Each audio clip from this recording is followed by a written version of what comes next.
Good evening, everybody, and welcome back to another cross-platform baseball league weekly roundup. We're here doing the roundup for week number 4. My name is Dwayne. I'm one of the co-commissioners of this league. And joining me tonight, as always, is Mr. Oxbox, one of our veteran AAA members and fellow broadcasters. How you doing, Ox? What's up, Dwayne? Good to have you here. And, thanks for having me. And excited to do another roundup with you. Absolutely. Yeah, it's always exciting when we get to go through the roundups and really break through all the action, especially in week 4, which I feel like was a pretty heavy week. We had a lot of games coming in, a lot of players catching up, and players. It's still going to be happening, I think, here in this week 5. We're already seeing a lot of early action. So without further ado, we're going to have our power rankings, stat storylines, and our plays of the week as usual. So we'll get right into the rankings for you guys. Let me open that up, and we'll get our tunes rolling here. Just a moment. We're going to start off here in the AAA, right at the bottom at 13th, 14th, and 15th. We see Sonka making a reappearance at 13th, and Mist and Snowbird swapping places. Yeah, Mystery Inc. getting their first wins of the season. Congrats to him on, all the practice and time he puts into his game. Finally getting some well-earned victories here in the later part of this season. and not a lot of movement between the other two, Sonko and Black Roses here of Snow. Yeah, tough stretch for Snowbird and the Black Roses. Definitely trying to pick up and add to that singular win that they have. And like you already said, a huge week for Mist picking up those first 3 wins in the AAA. His improvement can't be understated as he definitely works really hard. He's always out there scrimmaging. I know you guys get a lot of those early morning games in. And we're trying to see a little bit more improvement out of Swat. He's been playing close games against a lot of top players. Just hasn't been able to add to that big 6 win total that he picked up early. And we'll see if week 5 is a little bit kinder to him. Let's move up the board. Swat, I feel your pain, man. You're doing a good job of holding people down, but it's tough to score runs on 83, so I'm right there with you. Yeah, absolutely. 83 ego is almost as high as it gets, in Super Mega Baseball. So not to be understated, the difficulty of the AAA. We'll take a look here at ranks 10, 11, and 12. We see the Nazgul 9 taking a dip from 8th to number 10th this week. And then the Hudson Softies and Rise and Fall on his Pirates standing pat at 11 and 12.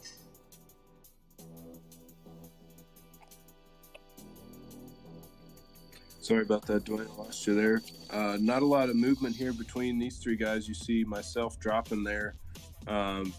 Played a couple games against the top dog. Hudson Softies and the Pirates we're all 3 looking to build some momentum as we close up this AAA season. I talked to him actually about it. Overall record, we can put that in the rear view now. It's just trying to play good baseball and build some momentum here for these playoffs. Yeah, that is a huge part of the AAA. Every seed will make its appearance in the playoffs. So finishing the regular season strong with a hot bat, maybe hot on the mound, trying to carry some success into the dance is definitely, I think, more important than anything. And you're definitely right about putting any of those tough losses in the rearview mirror and just trying to move on to greater success. You can, and it's not to be understated too, that drop for you from 8th to 10th. Like you said, you played the top dog this week, and your strength of schedule shoots up to number 1 with that play. So very interesting movement there for the Nazgul 9. I think going forward, you're going to have some success. Let's ride up the board now to 7, 8, and 9. We have a dip for the Foxes, but then we have a rise for the Hikers. He's finished his season now, actually, early this week. He's sitting right there at 500 after 28 games. And then the Milkmen and Unholy Jesus stay right at number 9 this week after a pretty decent week where they pick up 4 wins. Yeah, you're seeing the rise of the Hikers here as he climbing steady up through the AAA rankings as the year's gone on. Great job by our defending AA champion as he finishes up his debut AAA season. Getting some big sweeps over myself and Rise and Fall, I know. So hats off to Hikers. And he's now right there next to 2 guys, Milkmen and Foxes. So, if you told him he'd be ranked next to those 2 guys at the end of the season, I'm sure he'd be thrilled. And he's done a great job. And then Panther had a very solid week, as you see, going 5-0 there over week 4. So he's improved on his 7-7 record. And the Milkmen, not a lot of movement out of them. Yeah, number 2 strength of schedule for Blue Panther and the Foxes, and sitting at 12-7, a huge week, picking up 5 wins. Perhaps an even bigger jump would have been warranted here for him. It's going to be interesting to see as he plays some of these teams that are remaining in the bottom half for his remaining schedule, how many wins the Foxes are able to stack up, because I think he was an early favorite in the preseason rankings, but just kind of fell down due to a lot of the appearance of these new players that we're going to see as we rise up here to 4, 5, and 6. The Femme Fatales and Chronic Lies at 16 and 6, staying at number 4. And that record actually matched now by that Montezi Do It All, who's remaining at number 5 this week. And Eduardo takes a jump from 7 to number 6. He's now above 500. The heavy hitters are doing it all, Dwayne. You see Tezzy, I picked him top 5 preseason, and now he's really rounding out. We're really starting to see the AAA kind of fall into place here, all the pieces as we round out these final weeks. And Eduardo doing a great job of having a rebound season from last year in the AAA. He's putting together a great season. And then the Femme Fatales, we saw them on Match of the Week have a great performance. And Chronic Lies is right there with Squiggle. You could argue Squiggle and Chronic and Tezzy all right there for that 3rd spot. Yeah, these final games for them are going to be huge in telling who exactly is going to work out those double buys, and these can be really important. You know how the playoff tournament is going to shape up in the AAA, so it will be really interesting to see those remaining games from really some of the top players in the league. But the top players will remain to be seen, and here they are at 1, 2, and 3. They're going to remain exactly where they stood last week. One-Eyed Seaman and the Swashbucklers at 20-0 at number 1. M. Beddings and his Dog Pound at number 2. And Squiggle Jones and the Toe Beans making a strong Rookie of the Year case, or excuse me, they would be against One-Eyed Seaman and the Swashbucklers, obviously, but a really good season for Squiggle Jones, and with 8 games remaining, could add to that win total easily. Yeah, it's tough on the Rookie of the Year race this year in AAA, but Squiggle definitely having a great season. One more shout out to Tezzy there. It's worth noting he took a game off the Toe Beans, nearly swept them. And he also is 1-0 against Chronic Lies. So Tezzy also with a winning percentage above 500 against teams above 500. So really having a strong season by the heavy hitters, as he's beaten the best of AAA, not only the bottom of AAA, but these top 3 guys holding steady as we've seen most of the season. They are probably the top 3 offenses in the AAA, and we saw Hikers actually take a game off the Dog Pound this past week, so great job by him. Yeah, huge shout out again to Diesel, like you said, sitting between 2 players that were picked early to be heavy hitters themselves in the AAA this coming season, but fell down in the rankings due to the appearance of these new players having a lot of success and then having some struggles of their own. And then Diesel coming up to match players that, were held in that esteem is definitely a huge shout out. But I think the parity is really what we get down to the middle of here when we talk about all these AAA players. Anybody can beat anybody, even here at the top and at the bottom, and it's going to be interesting at the in the playoff tournament what those matchups look like and who's going to be able to pull out the big W's. Next week, we're going to take a big look at the AAA bracket, as it's going to be pretty much close to solidified by the time we get to weekly roundup, if not already underway. So get excited for that. And now we'll move on to our XBL power rankings for the week. A quick preview there, but what we see now, number 16 and number 17, no movement. We do have the removal of Khan this week, as he has not played any games in a few weeks. So unfortunate to see that. Those 8 games he played were removed. And then the spot obviously now vacant. But we now see Finite Provision in the Yeoman and Cardiac Cardinals having quiet weeks and staying right where they are. Yeah, Finite working with that tough strength to schedule if he loses 2 to Ashnod. So that's that's tough. Always taking 2 to Ashnod, but both these guys looking to snipe games off whoever they can, and they're not out of the race yet if they can put something together here in these final few weeks. Yeah, that is interesting to note with the strength of schedule. Only 2 wins on the board now, but with, I believe, 10 games remaining after 22, he's only 14 plays. He's got plenty of games remaining. Pardon my math. He's got a huge chance to pick up some heat and get into the playoff race once he's got a little bit more time to get those games in. Move up now to 13th, 14th, and 15th. We see some falling here from our players. J Boops and the Colts dipping from 11th to 13th. Just No Name and the Base Bandits from 10th to 14th. And then a decent week from Wishbone Rules has him standing right at 15th. Once again, he's trying to remain afloat and keep himself in the race.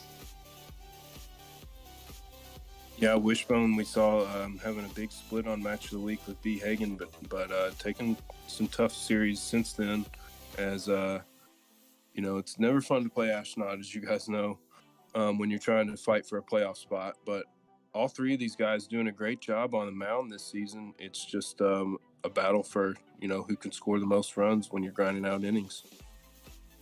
Yeah, indeed, a quiet week from the Base Bandits. He's getting the ball rolling again here in week 5, and he actually gets a bit of a favor from that removal of Khan losing. He was the only person who was swept by him, so he's now a bit closer in record at 5-7, and we have a big King of Canada day between B. Hagen, Just No Name, and Webb coming up this weekend, which could determine the playoff fate of at least one of those teams, you would have to think, with all those games being played. So we're looking forward to that as far as lining up the playoff race and just a lot more XBL excitement. Absolutely, Dwayne. That's a big Saturday I'm really excited for. We're going to see, huge playoff implications on the line between all 3 of our Canadian XBL representatives, No Name, B. Hagen, and Webb there, as, not only huge bragging rights and pride on the line, but a playoff spot. That's one thing I wanted to note. It's great to see in the AAA. You know, we have guys called up from AA this season, unfortunately, but that's what's great about the AAA. Everyone makes the playoffs. Everyone gets a chance to kind of hit the reset button when the regular season ends, and anybody can really beat anybody. But contrarily, in the XBL, there's only 12 playoff spots. As we wind down the season, we start to see some urgency. These games have huge implications, and they mean that much more this time of the year. Yes, indeed they do, and the race is really, really heating up here as Week 5 gets into the middle. This is really where a lot of the seeds are sort of locked in, and as we get everybody catching up on their games, we're going to see even more quickly, almost overnight, start to just appear and lock in. Let's move up the board now to where we have some interesting movement. Two teams tied at 10th. And then B. Hagen taking a little bit of a jump from 14th to 12th. The team's tied at 10th. We have Jackin and the Bada Bing taking a dip. And then a rise from Zlatanimal and the Harambinos taking a tough sweep from Flash. Yeah, he played Flash really close both games. Not a lot of games played out of Jackin, as we see. They'll sit steady there with a 5-8 record. Zlatanimal really making a push for that playoff spot. Like we talked about last week, him and Wishbone, two rookies, and Jackin, of course, three rookies really fighting to get in that top 12, and you love to see that coming in right away and competing. And the Megafauna, like we talked about, big Saturday between the Canadian teams coming up. Did we lose you there for a minute, Ox? Just to pick up I think we lost you there for a second. You come back in? Yeah, sorry about that. I don't know where I lost you, but go ahead. We were just speaking a little bit about how B. Hagen and King of Canada today, like we were saying before, is going to be huge for the playoff race. And I was going to add a little bit in the same vein of Zlatanimal, Jackin and the Bada Bing in his rookie season in that playoff race. He's had a bit of a technology issue, needed a new controller, got a new controller this week. I believe played a series today versus J-Boop. So getting back on the horse is Jackin and the Bada Bing, and it's going to be interesting to see if he sort of joins the Harambinos in the hunt for that playoff race, if his record starts to dip, or if he is going to be more solidified in the top 8. Yeah, you see that run scored per 9 by Jackin, significantly better than the other two guys next to him. So definitely a formidable hitter. If he can keep it rolling offensively, he'll be a tough guy to beat moving forward. We'll move up the board now, where we will see Ted and the Dragoons remain at number 7. Flash finally getting on the board here with some games, a 4-2 record to start things off, and taking a jump from 9th to 8th. It's pretty respectable after a decent start, scoring some runs. And then we see Webb taking a nice rise from 13th in the power rankings to number 9. A big week where he sweeps Wishbone and the Astronauts, just adding to that nice run scoring total and starting to tighten up his pitching. It's nice to see Flash getting some games in, and not only getting some games, but some victories, Dwayne. He's coming out strong here as he's getting started a little late, but already improving on the first week he had over last season. And big shout out to Ted Danson. You know, he had the 0-2 week, but he was that close, Dwayne, to taking a game off Ashnod at Shaka. I don't know if all of you got to watch that game, but if you get a chance to go back and watch the VOD, Ted played Ashnod really tight, and a lot of great plays in that game. Yeah, definitely a big series there for the Dragoons. Ashnod and the Blues, always a tough match for Ted, but he always seems to play him close. I believe he's got some games off him in the past, but this season not able to be as lucky. So we'll see if Ted's able to push back above 500 this week as he starts to line up his last few games. And the catching up of Flash is going to be something really to keep a big eye on, as that will affect a lot of people's schedules. I mean, there's a lot of games to be played for him, a lot of games to be played across the board. That means for the rest of the league, at least 2 games for almost everybody so far. So that should play into how things shake up as well. Yeah, and we've got Flash Wishbone match of the week this Sunday or this weekend, I mean, so that ought to be interesting as well. And not to exclude the Melonheads, who are having a pretty strong season. We see his strength to schedule, but as we've mentioned, that Canada Day Saturday is going to be big for those teams hovering around the 12 spot cutoff. Yes, indeed it is. We're going to move up the board here to 4, 5, and 6. As you already have seen here for a moment, we have a tie at 5th between myself and Luke Archer, who's going to be, I believe, getting more games in this week. And then a big rise for GTM up to number 4. He's starting to get some games in again, and his offense is nothing, forced to be reckoned with as always, and respectful rise. Yeah, very solid runs per 9 there by GTM and Luke both. And a very respectful season so far by yourself, as you're hovering right there. You've been in the top 5 conversation all season long, and you guys all fighting for that bye spot there in the 4. I know you'd love to try to get that top 4 spot heading into the playoffs here as we wind down. Yeah, it'll be interesting between these 3 teams who's able to stake that one out. Those two both a little bit more behind on games, so as they pick up a lot of W's, I'm sure down the line, that'll definitely shape up a bit more formidably. And I would imagine I get pushed out of that. But, fingers crossed, anything can happen. A few more series left to play. We'll move into the XBL top 3 now, where we see no movement. And actually, all players remain exactly where they were, as we had the tie at 2 last week as well. Weaver at number 1 with a great season. He loses 2 games to Khan, though, so he's still at 18-2. And the run scored per 9 just absolutely blowing almost everybody besides Ashnod out of the water. And then Ashnod and Corruptions right behind him, both of them having great seasons. And when those two face off, you have to think there's going to be a ton of eyes. Absolutely. As we mentioned last week, we can't wait for that matchup. And Ashnod really just setting the bar really high on offense as far as runs scored per 9 and batting average and everything. But Weaver and Corruptions holding their own. Those are just all crazy numbers by these 3. And doing a good job on the mound as well. As you see, the runs allowed per 9 by Weaver and Corruptions, they're really doing work on both sides of the ball with identical records there. And I can't wait for that. Hopefully someone will stream that Ashnod Corruptions game, because we'd love to watch that. Yeah, it's going to be perhaps the biggest matchup in the XBL this season. Weaver versus Corruptions on Match of the Week was another huge one where we saw them split, and now they're both hanging out right here in the top 3 in the conversation power rankings and the standings as we get into the meaty part of the season. So really, really exciting stuff as the XBL starts to take shape, and the AAA really nears its conclusion as it's shortened a little bit at that 28 game mark, and everyone should be finishing up soon and getting into the playoff race very shortly. Without further ado, we're going to get into our Spreadsheet Wizard stats of the week, as brought to us by Wishbone once again.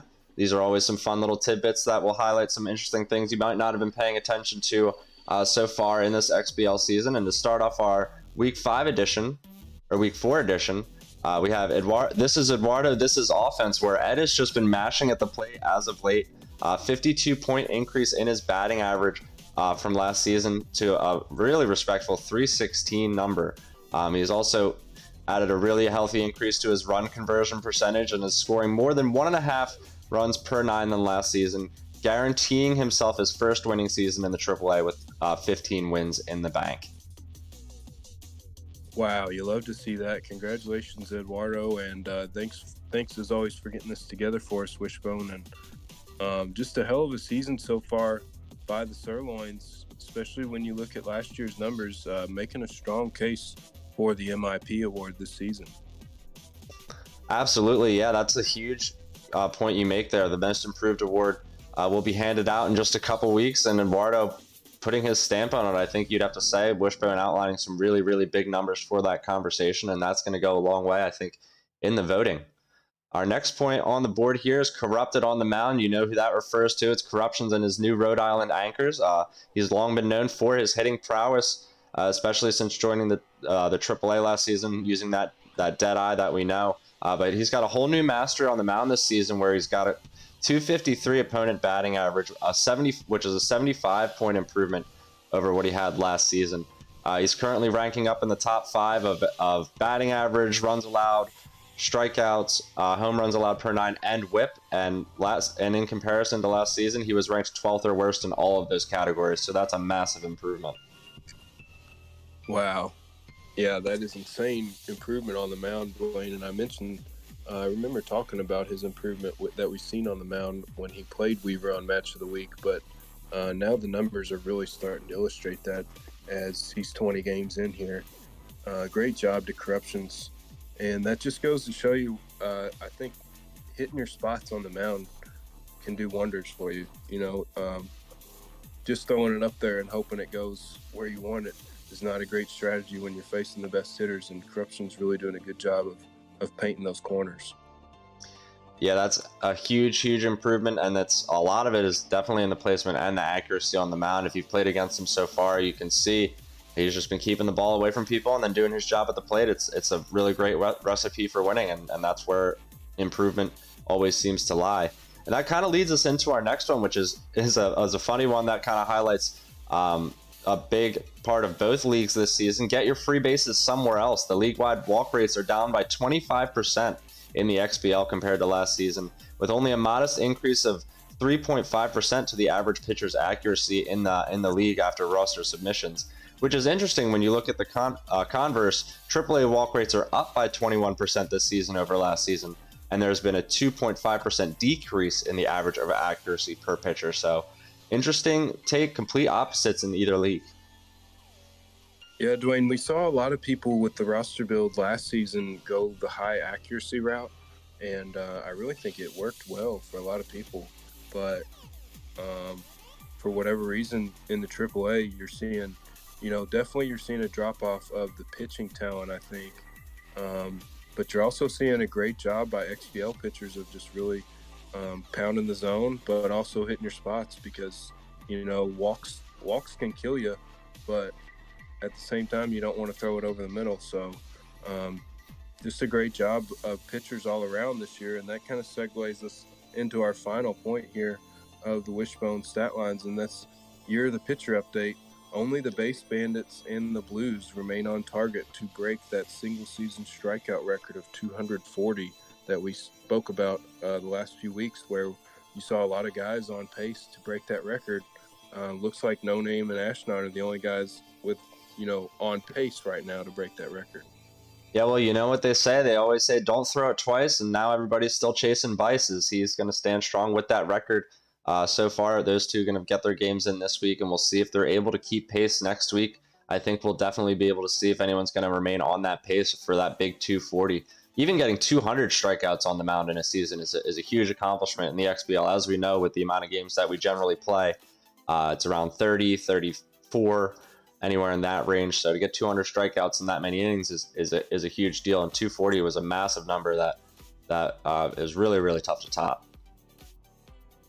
Yeah, you're looking at an insane case per nine there, but great job by No Name and Ashnod, as we mentioned. But love to see the Base Bandits get some more games in this week. I'm calling you out, No Name.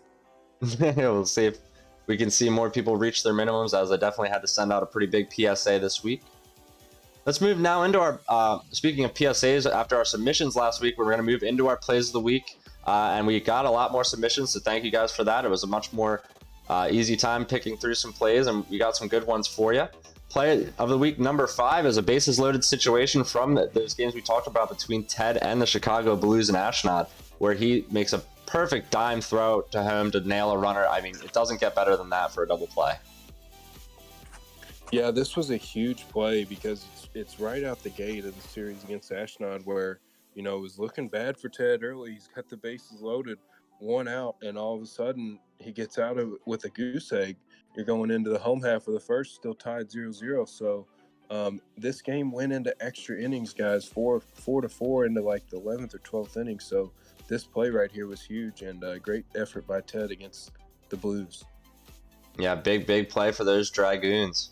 We'll move up now to our number 4 play as determined by me and Ox. This is a big one for Wishbone in that series where he was swept against Webb, but in this moment he put his stamp on the game and made it as close as possible, tying it up with a big pull shot. You can see this one.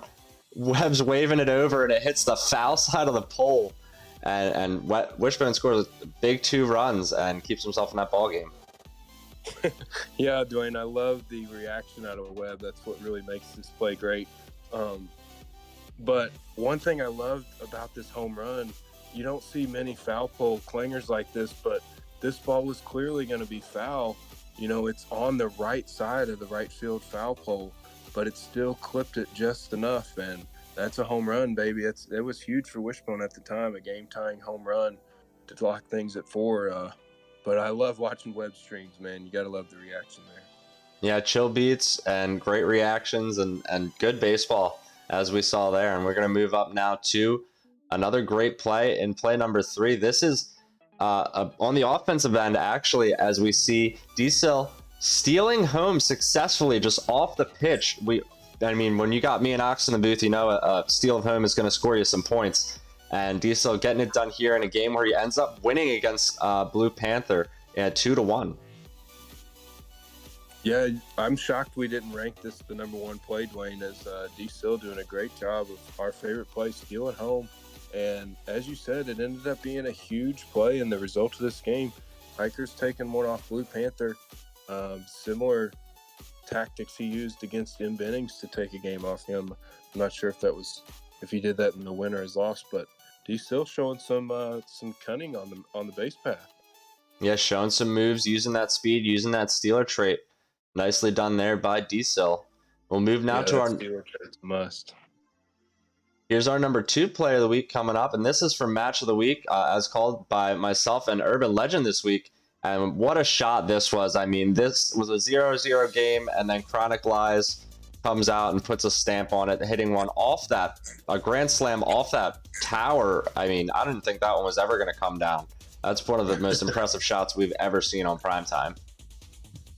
Absolutely, Dwayne, and I believe it's the second or third grand slam that we've seen on Match of the Week this season already. So kind of cool to see. But we were talking, you guys both mentioned in the chat as well, was talking about how good Reisenfeld done of pitching out of jams in game 1. He had bases loaded multiple times and got out of there with the 0. And not this time, as Chronic Lies absolutely punishes this ball. I have never seen a ball land in that spot of Sakura before. Yeah, that was out of a rocket ship. That was just one of the most monumental shots we've ever seen on primetime. That makes its way into the plays of the week for sure. We do have ourselves one that's better, though, that is voted by me and Ox, and here it is. This is that same game we were talking about where Diesel goes up against Blue Panther and the Foxes. He sneaks out with the 2-1 victory. I'm having a little bit of playback issue here. Give me 1 second.